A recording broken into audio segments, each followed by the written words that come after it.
به منظور جلوگیری از چربی شکم شما یک روش بسیار ساده که ما خودمون تجربه کردیم استفاده بکنین. از طرف صبح وقت آب اول جوش بکنین. بعد از اینکه آب جوش شد این دو قاشق شیر پودری هم درش گرد بکنین. اما خیلی کمکتون میکنه. اگر صبح یه بانه که یک شب خوب میکس کنین تا مو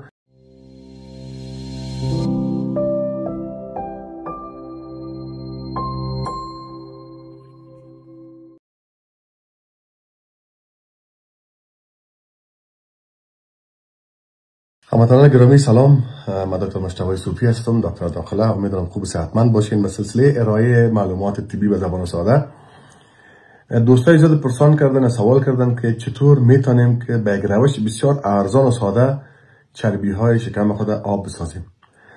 دوستای گرامی، یکی از معضلاتی که ما در افغانستان داریم و چربی به اندازه تودی بدن بسیار بزرگی از هموطنان ما است که این میتونه برشان در آینده خطرات ایجاد بکنه، مثلا تکلیف های شکر، فشار بلند خون، حتی چاقی و افسردگی و پوکی استخوان و از بین رفتن مفاصل زانو و دردهای مختلف ستون فقرات و مثلا مورای کمر، دست و گپا ممکن است در ارتباط باشه.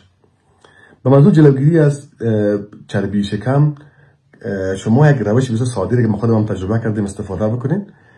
از طرف صبح وقت آب اول جوش بکنین. بعد از اینکه آب جوش شد یک قاشق چایخوری پودر دارچین. پودر دارچین در هر جای هست، قسم چوبک است، او را آرد میکنن، پودر میسازن. بسیار پودر شیرین و خوشمزه است، ولی در قسمت لاغر ساختن شما خیلی کمک میکنه. یک قاشق چایخوری پودر دارچینه و یک قاشق چایخوری قهوه تلخ یا قهوه سیاه مخلوط بکنید، قهوه خالص. کوشش کنید که بوره نپارتیم. مگه بوره استفاده میکنید از پاکتکای ساشتای بوره را شوگر یا بوره براون شوگر که میگن، یا بوره سفید نیست، بوره نسواری روز استفاده بکنید. پاکتکای خود فقط هم طعم از تغییر بده. این دو قاشق شیر پودری هم درش گرد بکنین. اما خیلی کمکتون میکنه. اگر صبح یه بانه که یک شب خوب میکس کنین تا مو عصاره یا شیره دارچین و به اصطلاح قهوه در داخل آب جوش با هم مخلوط شود و عصارهش اکستراکت شود در آب، یعنی عصارهش مخلوط شود با آب خوب صحیح. این خوب میکس کنین. زمانی که کمک سرد شد این با شکم خالی صبح وقت نوش جان بکنین. برای کسایی تکلیف میده داشته باشن قدرت مضر نیست، ولی بازم به خود احتیاط بدید. کپسوله که مپرازودتون هم همراهش 20 دقیقه پیش استفاده بکنین. برای کسایی که بسیار زیاد به شدت میخواین که لاغر شون و تکلیف میده هم ندارن، بازی افراد اشخاص آب جوش کمک سرد بسازین. یک قاشق چایخوری پودر دارچین، یک قاشق چایخوری قهوه تلخ یا قهوه خالص و یک دانه لیمو اگر امکان داشته باشه در داخل از بندازین. به خاطر که لیمو خوبیش این است که فت برنر است، یعنی چربی به اصطلاح میسوزه، لیپولایتیک است، خواص لیس کردن شحم داره، خواص خوبش لیموی نمی است.